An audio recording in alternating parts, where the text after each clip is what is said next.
विनयभंगाच्या गुन्ह्याप्रकरणी doctor Bhaskar मोरेचा जामीन अर्ज फेटाळला. जामखेड.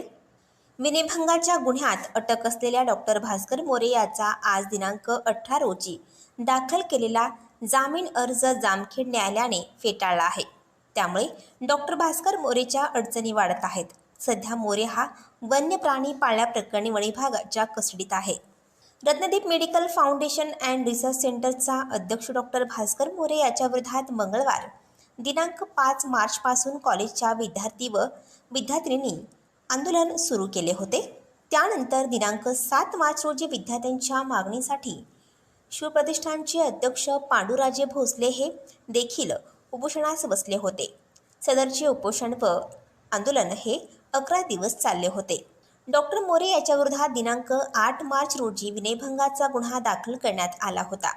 या संदर्भात गुन्हे अन्वेषण शाखेने दिनांक 13 रोजी अटक करून जामखेड पोलिसांच्या ताब्यात दिले होते.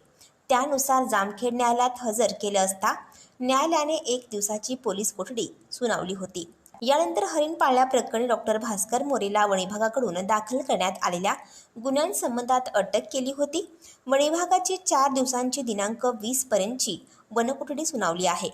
आज दिनांक 18 रोजी आरोपीच्या जामीन अर्जावर मूळ फिर्यादीच्या वतीने ॲडव्होकेट सुमित बोरा व ॲडव्होकेट अमोल जगताप तसेच सरकारच्या वतीने सरकारी वकील ॲडव्होकेट संदीप नागरगोजे यांनी बाजू मांडताना न्यायालयासमोर सांगितले की आरोपी भास्कर मोरे याने केलेला गुन्हा सामाजिक व्यवस्थावर आघात करणारा असून समाजातील दुर्बल घटकावर अत्याचार करणारा आहे.